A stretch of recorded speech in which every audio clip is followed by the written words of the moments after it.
Dans les premières heures du 17 septembre, je me suis réveillé au son de l'artillerie. Nos positions étaient bombardées. Le commandant en chef de la guérilla, Yasser Arafat, a rejeté un accord de paix et un cessez-le-feu annoncé plus tôt aujourd'hui par le roi Hussein et reconnu par la mission de paix des dirigeants arabes. Depuis 22 ans, 2,5 millions de Palestiniens ont été négligés, traités comme des non-citoyens de ce monde. Nous n'avons pas d'identité. Y a-t-il eu beaucoup de morts ici? 40 personnes. 40 personnes. Dans cette zone? À cette porte, dans cette maison. Nous ne sommes pas contre les Juifs. Je veux que ce point soit très clair. Nous sommes contre le sionisme. Nous sommes contre l'établissement d'un État sioniste, racial, agressif dans notre pays. Nous vivions avec les Juifs en Palestine et dans tout le monde arabe paisiblement, très paisiblement, et nous pouvons vivre paisiblement en tant que citoyens égaux. Le 27 septembre 1970, Nasser a négocié l'accord de cessez-le-feu, qui a été signé par Arafat et le roi Hussein. Le lendemain, Nasser est mort, laissant les Palestiniens sans leur bienfaiteur. L'accord s'est effondré. Et en juillet 1971, le roi Hussein a poursuivi son attaque. Aujourd'hui, les commandos s'attendaient manifestement à des problèmes, et ils ont ordonné aux gens de quitter les rues et ont dit aux commerçants de fermer. Document de voyage, monsieur. Passeport. Lors du briefing au sous-sol de l'hôtel, les passagers semblaient remarquablement joyeux, alors que la Croix-Rouge les informait de l'état des négociations entre les commandos et eux-mêmes. Les États-Unis envoient un autre porte-hélicoptère, 1500 Marines et d'autres navires en Méditerranée orientale pour rejoindre la 6e flotte déjà présente. La raison officiellement déclarée est qu'il s'agit d'une précaution au cas où il serait nécessaire pour évacuer les otages détournés toujours retenus en Jordanie. Quant à la possibilité d'une intervention militaire américaine en Jordanie, qui est maintenant en pleine guerre civile, la Maison-Blanche déclare, je cite, « Aucune décision n'a été prise dans un sens ou dans l'autre ». Elle a également déclaré que ses forces sont concernées par la sécurité des otages américains et que leur sécurité dépend dans une certaine mesure de la stabilité du gouvernement en Jordanie. Pour les 127 femmes et enfants qui ont déjà été libérés par le PFLP, les dernières heures avant l'expiration de l'ultimatum ont été passées la tête baissée alors que les forces gouvernementales et les commandos palestiniens s'affrontaient dans l'immédiat après un autre accord de paix infructueux. Également à l'hôtel avec les passagers libérés se trouvait l'équipe de la Croix-Rouge internationale qui était venue ici dans le but d'obtenir la permission de quitter le pays et aussi de gagner la libération de leurs maris et pères qui sont toujours dans les 2 avions en ville. Fixons la date, puis suivons ce qui rend tout ça possible. On est à Amman, mi-septembre 1970, et on sent que l'air change très vite. Je ne suis pas là pour te dicter tes émotions, je suis là pour suivre le mécanisme, ce qui se dit, ce qui se signe, ce qui devient opérationnel, et qui finit par vivre avec les conséquences. Cette phrase compte. Elle montre que ce n'est pas juste de la politique contre des militants. La réalité humanitaire est déjà là, parce que les civils sont déjà dans le rayon d'explosion. Ensuite, les détournements font monter la tension. Une pause, ce n'est pas la paix, c'est le moment de choisir. Et là, on entre dans la salle des décisions. Aujourd'hui, en raison des combats dans la capitale, toutes les communications ont été coupées avec la piste d'atterrissage de la révolution. Au cours des 2 derniers jours, il n'y a pratiquement eu aucune communication directe entre la Jordanie et le monde extérieur, mais un message est arrivé hier de la station de radio amateur de Jordanie JUR1, adressé à l'opératrice radio amateur Mary Critter de Camp Hill, en Pennsylvanie. L'expéditeur était le roi Hussein lui-même. Au milieu des interférences, il s'est excusé de ne pas avoir écrit à Madame Critter, mais a dit qu'il le ferait quand il remettrait sa maison en ordre. Jusqu'à récemment, son problème était de les retenir d'une confrontation potentiellement désastreuse avec les guérilleros palestiniens. Mais avec la nomination d'un gouvernement militaire et l'établissement de la loi martiale, il semble qu'il ait été contraint de revenir sur cette politique de compromis. Après des mois de querelles entre eux, les Palestiniens sont unis contre lui et l'avenir du royaume de Jordanie est en péril. Voilà la chaîne, calmement. Pas de drame, juste des responsabilités. Un gouvernement civil est écarté. Un gouvernement militaire s'installe. Et l'État commence à fonctionner comme une opération. Une fois que c'est sur papier, tout va très vite. La loi martiale n'est pas là pour plaisanter. C'est un levier juridique. La vie civile devient une vie sous commandement. Écoute comment c'est formulé. Ordre, désordre, poigne de fer. Je ne vais pas te dire quoi ressentir à ce sujet. Je veux juste que tu t'en souviennes. Parce que ça revient encore et encore. À propos de cette expérience? Eh bien, c'était une expérience plutôt effrayante, mais nous avons été bien traités.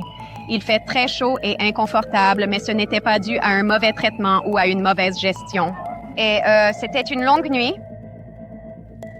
C'est là que la réalité devient contestée. Et quand ça arrive, les civils sont traités d'abord comme la preuve, puis comme l'excuse.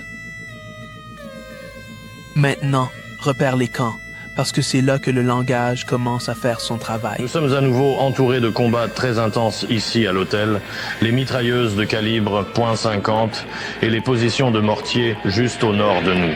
La bataille a commencé au nord-est d'Amman jeudi matin, dans les positions centrales de l'armée autour du stade. L'armée est ensuite descendue dans la ville où les guérilleros avaient pris position pendant la nuit.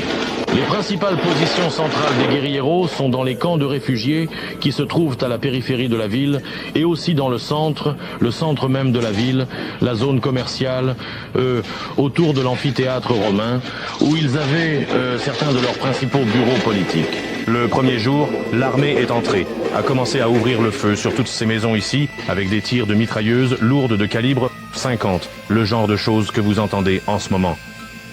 Ce mot et position est en train de faire quelque chose. Camps de réfugiés et quartiers, familles, cliniques, écoles. Quand les camps sont traités comme des positions, les civils se retrouvent pris dans la ligne de feu. En pratique, c'est comme ça que le contrôle s'exerce. On ne fait pas que combattre des gens, on contrôle les déplacements, et le déplacement devient dangereux.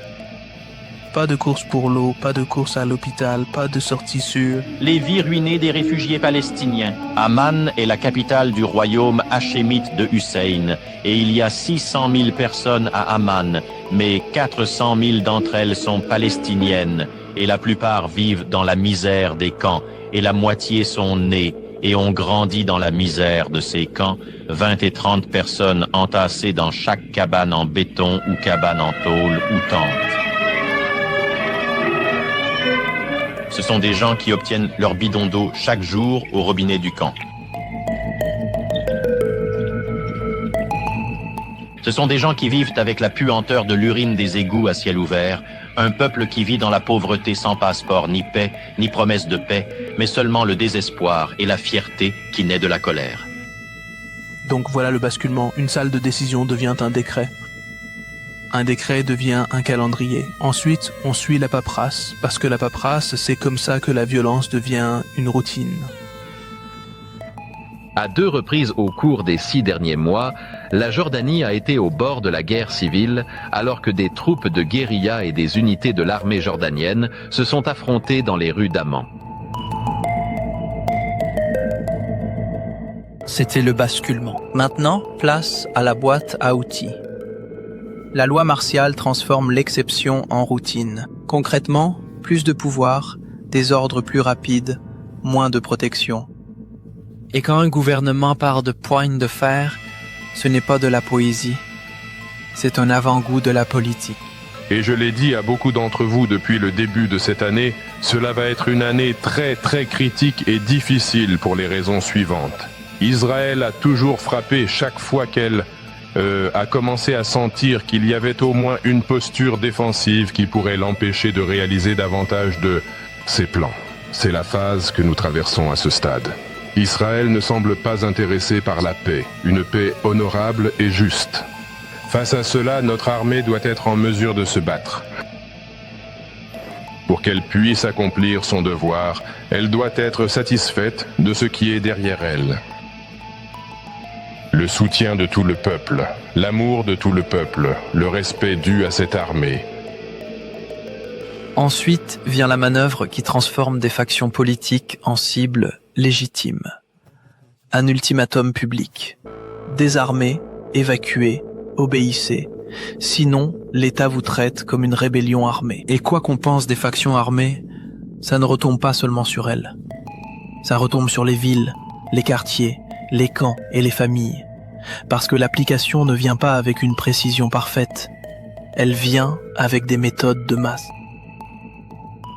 Puis arrive la logique du couvre-feu.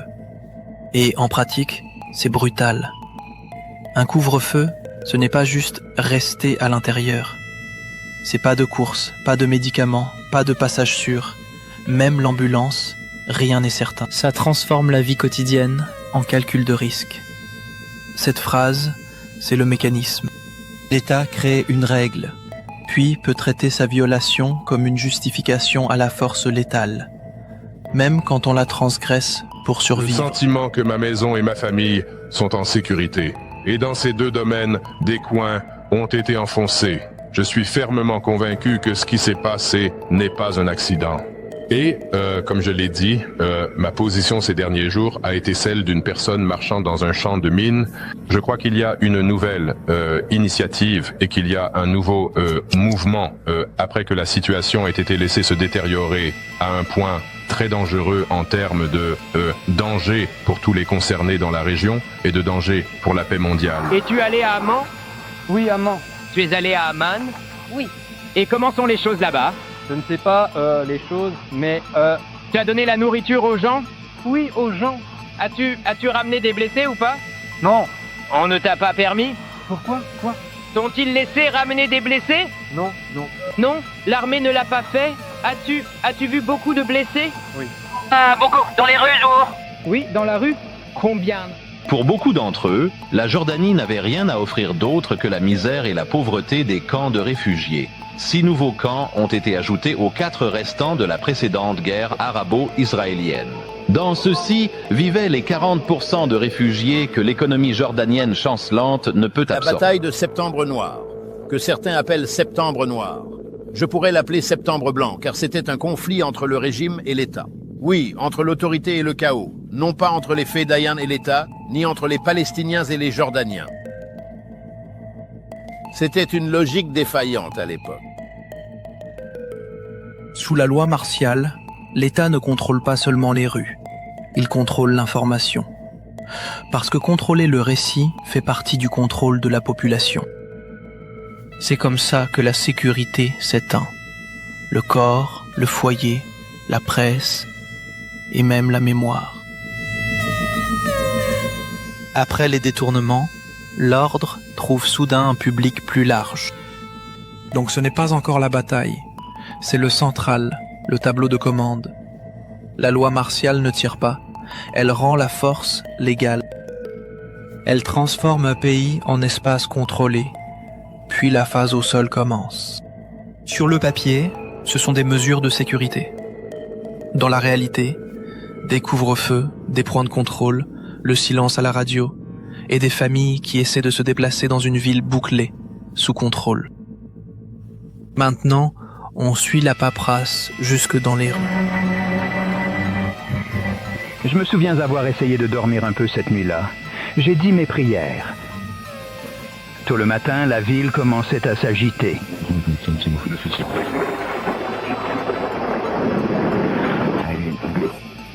Dans les premières heures du 17 septembre, je me suis réveillé au son de l'artillerie. Nos positions étaient le bombardées.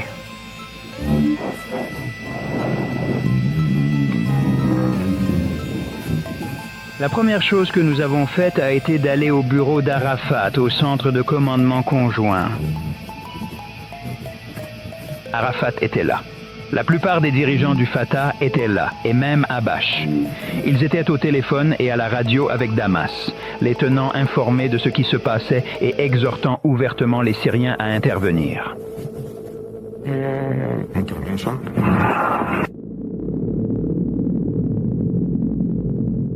Enfin, les risques d'une intervention étrangère en Jordanie. Tout d'abord, si vous le voulez bien, sur une carte, la situation sur le terrain. Tout d'abord, à Amman, les combats se poursuivent. Les Palestiniens ont des poches de résistance, et encore une fois, la nuit dernière, il y a eu des affrontements violents, des tirs d'artillerie, des tirs de mortier. Au nord du pays, voyez les zones ombrées près de Ramta, Jarash et Soun. Clairement, ce sont des bases que les Palestiniens tiennent fermement, soutenues par des éléments de l'armée syrienne. Depuis hier, l'armée jordanienne a lancé des offensives contre ces bases palestiniennes, symbolisées sur cette carte par des flèches. Cependant, et c'est la nouvelle évolution, il semble que ces offensives aient donné des résultats et que les Jordaniens aient infligé de lourdes pertes aux Palestiniens et aux Syriens. En tout cas, ce matin, pas de problème. Les Palestiniens tiennent toujours ces régions et les combats sont très intenses. Selon les dernières nouvelles, il a même été rapporté que l'armée de l'air jordanienne avait commencé à bombarder Irbid.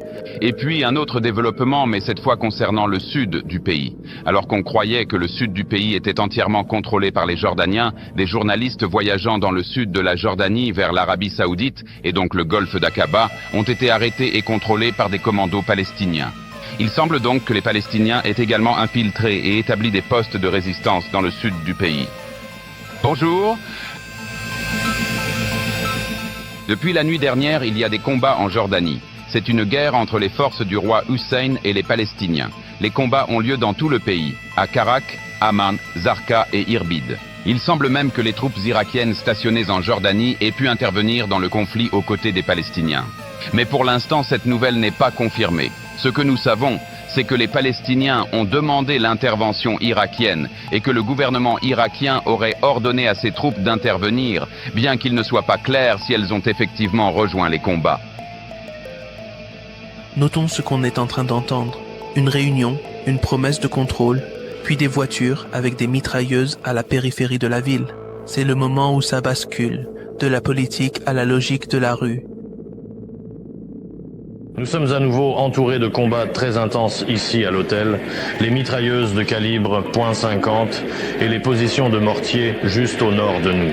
La bataille a commencé au nord-est d'Amman jeudi matin, dans les positions centrales de l'armée autour du stade. L'armée est ensuite descendue dans la ville où les guérilleros avaient pris position pendant la nuit.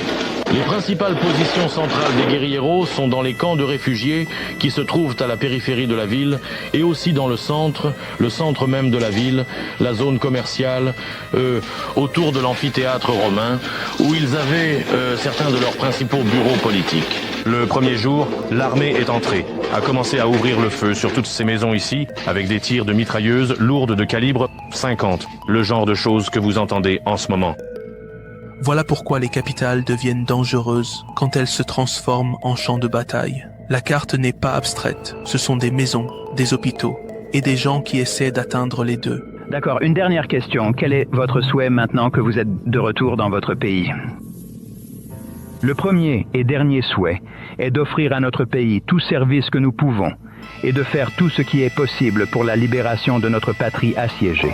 Oui, exactement, c'est ça. J'espère que tous les peuples arabes rempliront leur devoir de libérer les terres occupées de tous les pays arabes. D'accord, une dernière... Regarde ce que ça fait. Une fois que le mouvement devient illégal, tout peut être traité comme une cible, même aller chercher de l'eau, même chercher de l'aide. La nuit dernière, les tirs de mitrailleuses ont continué sous les fusées éclairantes et nous ne dormons presque pas du tout. La puissance de feu est tout simplement incessante. Le silence est anormal maintenant et j'ai remarqué qu'aucun de nous ne sursaute beaucoup lorsque les grosses roquettes explosent et que les gros mortiers explosent. C'est le silence qui semble étrange et le silence qui semble dangereux parce que nous ne savons pas ce qui va se passer quand le silence viendra. Le roi Hussein est apparu brièvement devant les caméras hier, la première fois que nous le voyons depuis le début des combats il y a 6 jours. Il a dit que ses forces avaient donné une leçon sanglante aux forces syriennes envahissant le nord de la Jordanie. Il a dit que ses officiers croyaient qu'à Amman, ils combattaient non seulement des guérilleros, mais aussi des soldats réguliers de pays arabes qui avaient infiltré la capitale depuis les États voisins. En référence à l'attaque de chars depuis la Syrie, il a dit « Nous ne nous attendions pas à une attaque d'un pays arabe. Nous avons été frappés par derrière, mais nous avons arrêté cela et nous ripostons. » Avec la situation en Jordanie apparemment en sa faveur aujourd'hui, le roi Hussein était de retour à la radio dans son palais d'été, reprenant contact avec ses amis radioamateurs du monde entier. Et voici comment il a parlé à Laurie Margolis d'Ilford, lui disant que la situation était bien meilleure et que tout était calme ce soir. Peut-être que quelque chose de mieux, de toutes les manières, je suppose, se développerait. Nous attendions vraiment beaucoup mieux que tout ce qui a été là à Amman. Sinon, tout va bien. Terminé. Le dossier est clair sur le schéma. Le langage du cessez-le-feu apparaît après le début des tirs, pas avant, et il n'atteint pas automatiquement la rue. Le commandant en chef des guérilleros, Yasser Arafat, a rejeté un accord de paix et un cessez-le-feu annoncé plus tôt aujourd'hui par le roi Hussein et reconnu par la mission de paix des dirigeants arabes qui s'est rendue à Amman depuis le Caire.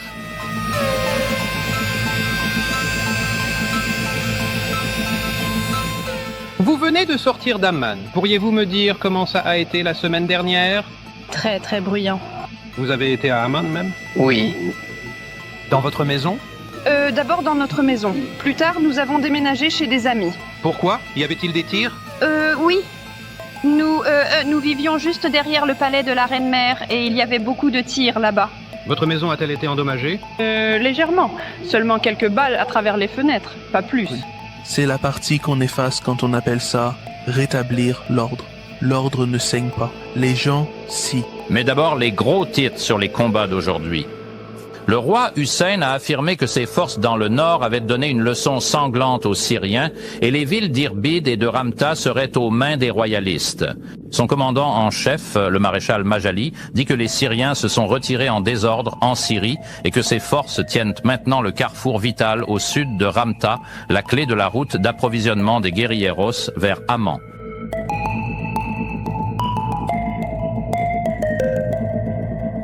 Il semble que ces offensives aient donné des résultats et que les Jordaniens aient infligé de lourdes pertes aux Palestiniens et aux Syriens. En tout cas, ce matin, pas de problème, les Palestiniens tiennent toujours ces régions et les combats sont très intenses. Les derniers rapports indiquent de même que l'armée de l'air jordanienne a commencé à bombarder Irbid. Et puis un autre développement, mais cette fois concernant le sud du pays.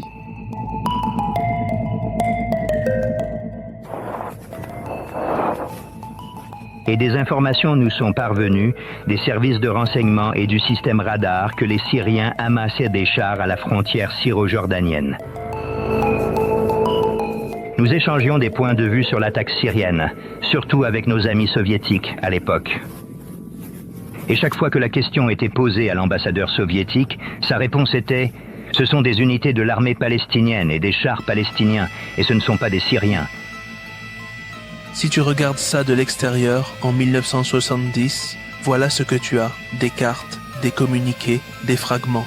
Et à l'intérieur de la ville, les gens vivent dans les vides entre ces fragments. Vous êtes le chef de la femme de la chancellerie. Femme de... Quel genre de temps avez-vous eu? Eh bien, notre maison a été touchée par un obus. Donc nous vivons chez l'ambassadeur dans sa maison, qui est en face de la nôtre. Et nous avons été, comme tout le monde, accroupis dans les caves pendant qu'il tirait tout autour, tout le temps, depuis une semaine.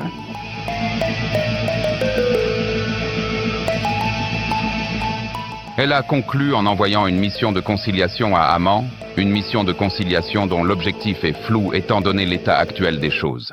Cependant, ce matin, le roi Hussein a annoncé la libération de 4 dirigeants palestiniens qui ont été arrêtés il y a quelques jours. Et le roi Hussein a dit « J'ai conclu un accord avec ces 4 dirigeants qui devrait permettre un cessez-le-feu. » Mais il est clair que cet accord conclu avec ces dirigeants arrêtés et qui satisfait pleinement les positions du roi Hussein est pratiquement inacceptable pour les autres dirigeants palestiniens. Et dès ce matin, la direction palestinienne, le commandement palestinien a annoncé « Nous continuerons la lutte et nous irons jusqu'au bout. » Regarde. Oui. Balle? Oui, balle. Eh bien, elle passe par ici. Oui, viens ici. Et ensuite quoi? À briser le mur. Oui, à casser le mur et il y a des bébés. Les bébés dans la pièce? Les bébés étaient ici dans la pièce. Et ils étaient curieux et pleuraient et allaient d'ici. Les bébés ont-ils été tués? Oui, pas tués. Pas tués? Pas tués. Beaucoup de gens ont-ils été tués ici? 40 personnes. 40 personnes dans cette zone? Dans cette porte, dans cette maison. Pourquoi l'armée bombardait-elle ici? Y avait-il des fédaïns ici? L'armée veut détruire la révolution. Oui, aucun fédaïen ne se cachait ici, n'est-ce pas? Viens ici, ils entrent dans la maison. Les fédaïns? Oui. Et donc l'armée bombarde la maison? Oui, bombarde la maison. Oui. Petit glissement de mots, grand effet. Position, ça sonne comme une ligne de front, mais ici c'est une ville. Alors la question devient, pourquoi y a-t-il des civils sur une carte comme ça? L'équipe compte 149 personnes, mais jusqu'à présent, ils n'ont que 40 patients. Les Américains à côté en ont environ 2 fois plus, et il y a aussi des équipes médicales allemandes et françaises dans d'autres hôpitaux. Une raison suggérée pour la lenteur à faire venir les blessés est que les guérilleros ont refusé d'emmener leurs blessés dans un hôpital gouvernemental. Mais le médecin britannique en charge, le lieutenant-colonel Muir Goodall, dit qu'il ne se soucie pas d'où viennent ces patients. Les blessés que nous avons ici, comme vous le savez probablement, nous sommes arrivés assez tard, et donc les blessés que nous recevons sont principalement des blessures anciennes d'un point de vue chirurgical. C'est-à-dire qu'ils ne sont pas vus dans les quelques heures suivant la blessure, ce qui est essentiellement la fonction de cet hôpital. Juste pour être parfaitement clair, combattant n'est pas un synonyme de palestinien et ce n'est pas non plus un synonyme de jordanien. La plupart des gens dans le cadre sont juste coincés. Les blessés que nous avons ici, comme vous le savez probablement, nous sommes arrivés assez tard. Et donc les blessés que nous recevons sont principalement des blessures anciennes d'un point de vue chirurgical. C'est-à-dire qu'ils ne sont pas vus dans les quelques heures suivant la blessure, ce qui est essentiellement la fonction de cet hôpital. Mais nous les voyons peut-être 2, 3, 4, 5 jours après la blessure. Que signifie cela en termes médicaux? Augmente le problème chirurgical dans la mesure où l'on ne traite pas une plaie potentiellement infectée, ce qui est vraiment le but de cette équipe chirurgicale. Juste. Quel est le nom de l'hôpital, docteur? Parce qu'Internet est en panne. Hôpital Al-Filastini, oui. Et puis, un des médecins a été tué. Alors ils l'ont nommé Hôpital Dr Abdul Wahab Al-Karni. Mais son nom est Choujaï, Hôpital Choujaï, Palestine.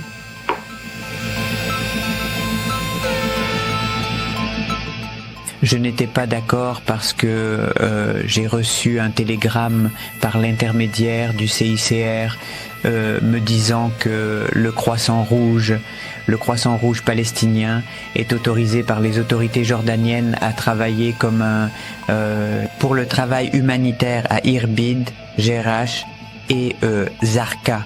Et ce convoi peut atteindre Irbid, Jerash et Zarqa, mais pas Amman. Et puis j'ai demandé au Croissant Rouge palestinien d'aller à Zarqa et d'attendre là-bas.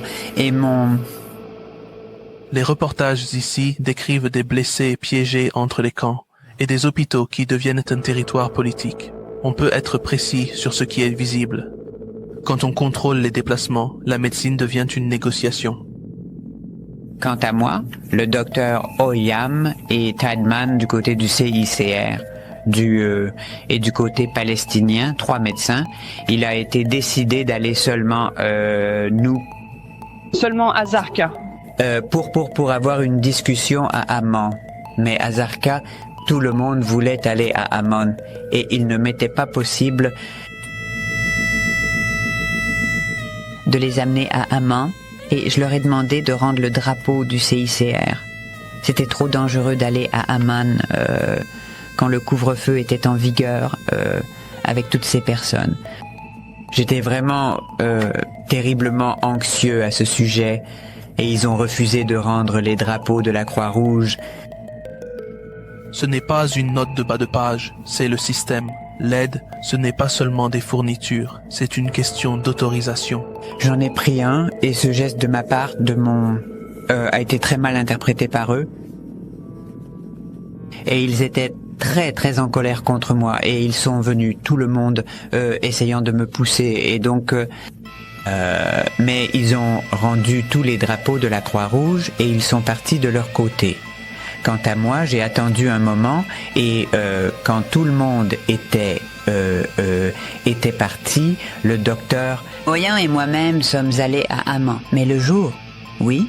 Les guérilleros prétendent que l'armée n'a pas respecté sa part de l'accord du Caire. Ils disent qu'elle fouille les maisons à la recherche de guérilleros, arrête des suspects et refuse de libérer les guérilleros capturés. Et ils accusent l'armée d'essayer de les liquider par des méthodes policières, là où elle a échoué par la force. Une Croix-Rouge devrait être une évidence, un truc sur lequel tout le monde est d'accord. Ici, on la traite comme un bruit de fond. Mais il est clair que cet accord conclu avec ces dirigeants arrêtés et qui satisfait pleinement les positions du roi Hussein est pratiquement inacceptable pour les autres dirigeants palestiniens. Ce matin, la direction palestinienne, le commandement palestinien a annoncé « Nous continuons la lutte et nous la poursuivrons jusqu'au bout ». Il semble que l'annonce par le roi Hussein de la libération des 4 dirigeants palestiniens arrêtés et l'annonce de cet accord était en réalité une manœuvre de guerre psychologique qui ne donnera aucun résultat concret. D'accord. Et voici le pivot. Les accords peuvent mettre les tirs en pause, mais ils ne démantèlent pas la machine. La plupart du temps, ils ne font que changer les étiquettes. Voilà la rue, à quoi elle ressemble quand l'ordre devient un espace contrôlé. Ensuite, il y a la pression, les mots, les règles, et le dossier se resserre jusqu'à ce que la violence sonne administrative.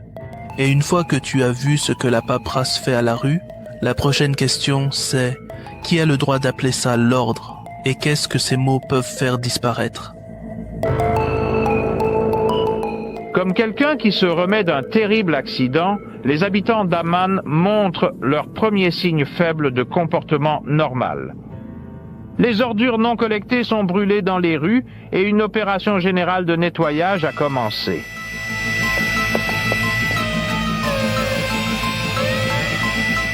Loin d'exprimer leur satisfaction que la paix soit maintenant installée dans cette ville meurtrie, certains dirigeants guérilleros disent qu'il y a une possibilité distincte d'un autre affrontement. Sandigal, Aiten Amman. Il semble y avoir de la violence. Non, il n'y a aucune violence. S'il vous plaît, s'il vous plaît. Regardez cet homme. Est-ce l'un des occupants? Non, il n'y a pas d'occupation, je peux vous l'assurer. Il n'y a aucune occupation. Aucune ambulance ne peut passer et la situation est signalée comme désastreuse, surtout pour les civils. Gardons cela simple. 3 pressions à la fois, domestique, couvre-feu, détention, censure, régionale, médiation, sommet, alliance changeante et internationale, dissuasion et diplomatie. Et chaque fois que nous entendons une formule propre comme loi et ordre, nous la relions à ce que les civils vivaient cette même semaine. Donc, quand je suis arrivé à l'hôpital Ashrafie pour recevoir ce convoi, j'ai trouvé une confusion totale, car les personnes refoulées ne voulaient pas partir. Ils avaient la BBC avec eux, la BBC était là, et un représentant de la BBC est venu vers moi d'une manière assez agressive en disant « De quoi s'agit-il ? Vous êtes avec la Croix-Rouge. Ces personnes sont venues avec le Croissant Rouge palestinien pour aider les victimes ici, et les autorités jordaniennes leur montrent la porte. » Il y a environ 500 personnes, principalement des enfants, des femmes et des civils. Blessés, c'est-à-dire? Blessés. Et les morts sont d'environ 150, principalement des civils. Faites attention au choix des mots. Mettre fin au sabotage, retrait, rétablir l'ordre. Sur le papier, cela ressemble à une réinitialisation. Dans cette ville, dont la population est d'environ 120 000 habitants, il n'y a plus d'eau. L'eau a été coupée par les autorités. Il n'y a pas d'électricité et la nourriture commence à manquer. En pratique, cela construit un confinement, des zones que l'on peut contrôler, des mouvements que l'on peut criminaliser et des sanctions que l'on peut classer sous l'administration. C'est la première réalité civile d'un conflit administré. Vous êtes coincé dans l'événement, mais pas dans l'explication. Un cessez-le-feu n'est pas un interrupteur. C'est un mot qui peut exister alors que l'artillerie tire encore. C'est la partie que les gens oublient. Le secours n'est pas seulement des fournitures. Le secours, c'est l'autorisation. Et l'autorisation peut être retardée, refusée ou mise en scène pendant que les civils perdent le prix. J'ai été surpris d'être convoqué au palais dans un convoi de véhicules militaires et j'ai réalisé qu'un gouvernement militaire était en place. J'ai été convoqué le 14 septembre 1970. 2 vérités peuvent coexister. Des groupes armés existent et des civils vivent là où se déroulent les combats. Si nous brouillons cela, nous recréons la logique qui justifie la punition collective. Donc, nous restons stricts. Ce qui est visible ici, c'est la guerre urbaine transformant les routes, les services et les hôpitaux en terrain contesté. C'est le fil du rasoir. Arrêter les fusions de sang est le cadre moral. Liquider la résistance est le cadre du pouvoir. Ce qui importe, ce n'est pas ce qui sonne mieux, mais ce que chaque cadre autorise sur le terrain. Cela signifie agir sous la loi martiale et non sous la loi civile, donc occuper, tuer, emprisonner et ainsi de suite. Nous avons accédé et répondu à l'appel des rois et des chefs d'État, ainsi qu'à l'appel du président Abdel Nasser pour arrêter l'effusion de sang, malgré le fait que les chefs d'État, ou la plupart d'entre eux, savaient, tout comme le défunt président, qu'il ne s'agissait que d'une trêve temporaire. Une façon de lire le dossier est la suivante. Des images de calme, tandis que le contrôle reste activé. Et lorsque le discours tente de pivoter vers l'ennemi extérieur, regardez ce qui est omis. La réalité immédiate des civils supportant les conséquences de décisions qu'ils n'ont pas prises. Dans les rues de ce qui était autrefois Philadelphie, aujourd'hui Amman, les Fédayins patrouillent avec l'armée et la police. Parce que ce système veut liquider la résistance palestinienne, non seulement la résistance, mais le peuple palestinien. L'apaisement de l'opinion publique que les soldats de Hussein espèrent obtenir grâce à ces patrouilles mixtes se transforme souvent dans le centre-ville en applaudissements pour les Fédayines qui se présentent comme une police militaire avec des brassards rouges.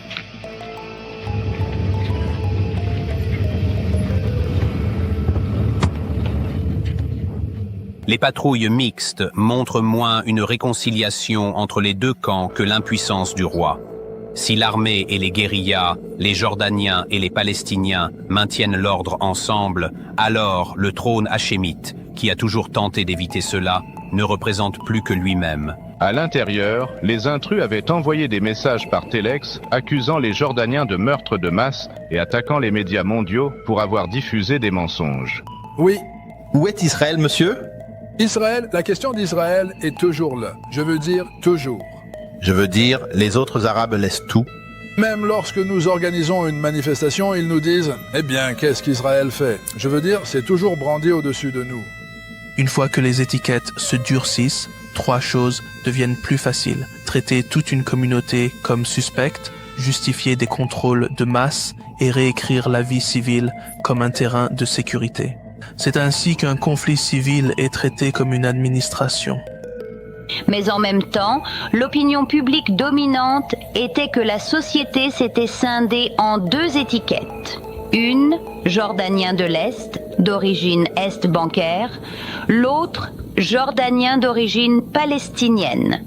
Donc, lorsque septembre s'est terminé, la perception générale était que les deux camps voulaient l'effusion de sang et que la Jordanie devait être sans la résistance. La Jordanie doit être sans la résistance, et la résistance doit partir. Maintenant, les gens prétendront toujours qu'il y a des cerveaux secrets. Parfois, le dossier en soutient certains éléments, parfois non. Donc, notre règle est simple. Voici ce que nous pouvons prouver, voici ce que nous ne pouvons pas, et nous ne construisons pas de château sur du brouillard. La conspiration ne signifie pas nécessairement que chaque fédaïen qui s'est affronté à un point de contrôle de l'armée ou chaque soldat impliqué dans un affrontement en était conscient. Maintenant, nous avons vu comment le langage et la pression fonctionnent. La question n'est pas qui a gagné la rue, mais quelle machine a été construite pendant que la rue brûlait, et si elle a jamais été éteinte. Nous avons vu comment le langage et la pression fonctionnent. La question n'est pas qui a gagné la rue, c'est quelle machine a été construite pendant que la rue brûlait, et si elle est jamais éteinte. Ensuite vient le verdict. Qu'est-ce qui a changé et qu'est-ce qui n'a pas changé? Il y a une différence entre la société dans son ensemble et certaines structures de pouvoir et intérêt au sein de ces pays. En juillet 1971, les tirs peuvent s'arrêter tandis que la machine continue de fonctionner. Donc vient le verdict. Qu'est-ce qui a changé et qu'est-ce qui n'a pas changé? La violence peut faire une pause. Le système peut continuer de fonctionner. Pensez-vous que c'est valable, Majesté? Je pense que oui. Écoute le cadrage, pas des événements, un système de sourcing. La politique devient ordre, le chaos devient l'ennemi. Ce langage ne décrit pas seulement ce qui s'est passé, il rend ce qui se passe ensuite plus facile à justifier. Le deuxième jour des combats. Cela semble administratif, mais cela change la physique de la vie quotidienne. Les routines deviennent des permissions. Le mouvement devient conditionnel. Les réunions, les dons, même les courses de base passent de normal à autorisé. Et une fois que la vie est basée sur des permissions, l'application peut rester invisible jusqu'à ce qu'elle vous tombe dessus. C'est la forme vécue de l'ordre. La plupart d'entre eux partent la nuit après le début du couvre-feu de 6 heures, et cela rend le coup légèrement plus doux. Le gouvernement jordanien n'a aucune objection à ce qu'ils partent la nuit. Il dit qu'il ne souhaite pas humilier les guérilleros. Il est content tant qu'ils partent. Le couvre-feu ne bloque pas seulement les combattants, il enferme les familles, la nourriture, les médicaments, les visites, les routes d'évasion, et la souffrance se produit dans les interstices entre les permissions. Dans la lutte,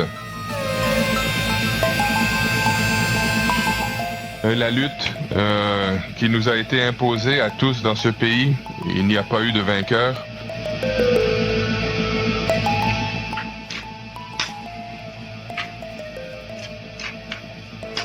Et de victimes. Le vainqueur a été et sera toujours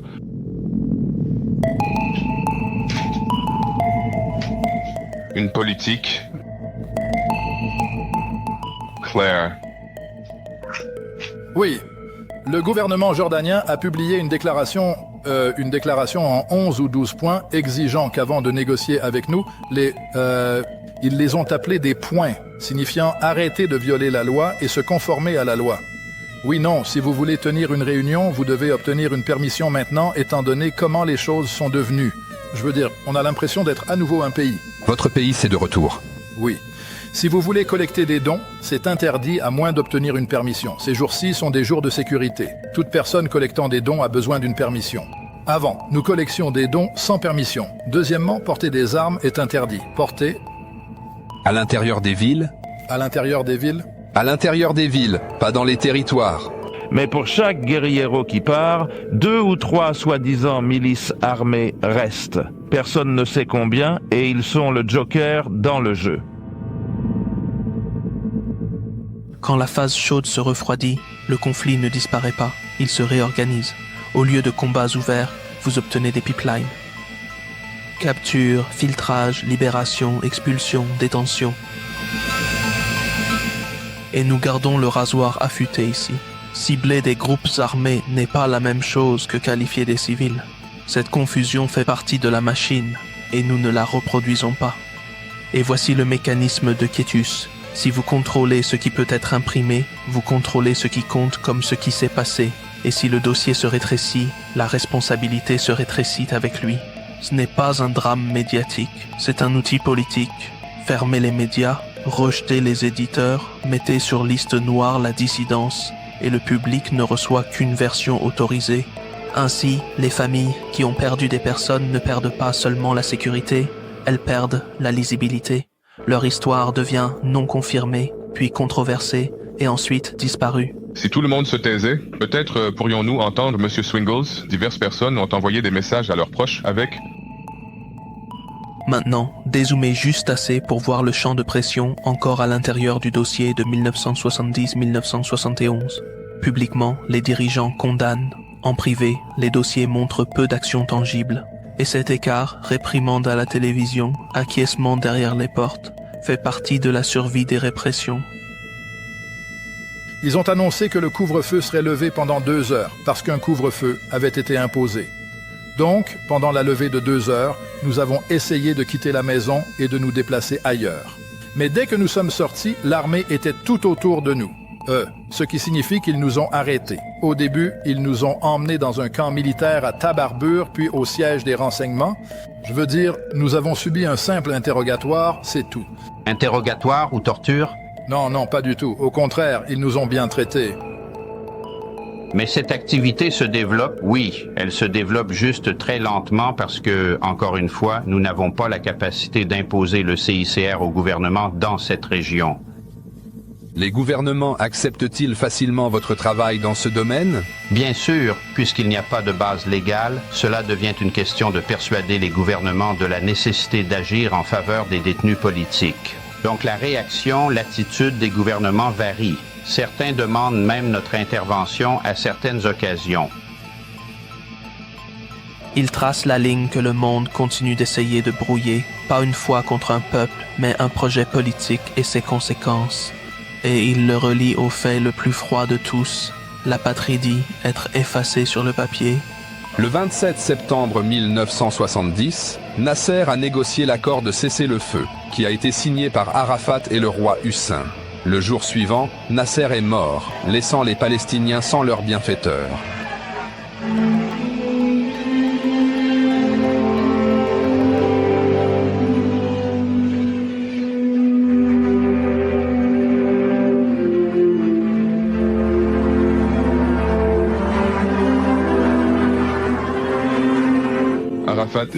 Nous ne sommes pas contre les Juifs. Je veux rendre ce point très, très clair. Nous sommes contre le sionisme. Nous sommes contre l'établissement d'un État sioniste, racial, agressif dans notre pays. Nous vivions avec les Juifs en Palestine et dans tout le monde arabe paisiblement, très paisiblement. Et nous pouvons vivre paisiblement en tant que citoyens égaux. Pendant 22 ans, 2,5 millions de Palestiniens ont été négligés, ont été traités comme des non-citoyens de ce monde. Nous n'avons pas d'identité, je n'ai pas... Arafat et Hussein ont signé un autre accord régulant la présence des combattants palestiniens en Jordanie, mais certains Palestiniens ont refusé d'accepter l'accord. L'accord s'est effondré et en juillet 1971, le roi Hussein a continué son attaque. Et la victime, s'il doit y avoir une victime... Et nous parlons en termes de passé, car ce qui s'est passé ne peut jamais se reproduire, est nécessairement le chaos et l'anarchie. Alors voici le verdict. Qu'est-ce qui a changé? Les combats ouverts s'apaisent, les armes se taisent. Qu'est-ce qui n'a pas changé? Le plan directeur, le contrôle des mouvements, les points d'étranglement de l'aide, les pipelines de garde, le rétrécissement du récit. C'est ainsi qu'une guerre devient un système? Et ils ont accusé l'armée d'essayer de les liquider par des méthodes policières, là où ils ont échoué. Et c'est pourquoi ce n'est pas juste un épilogue.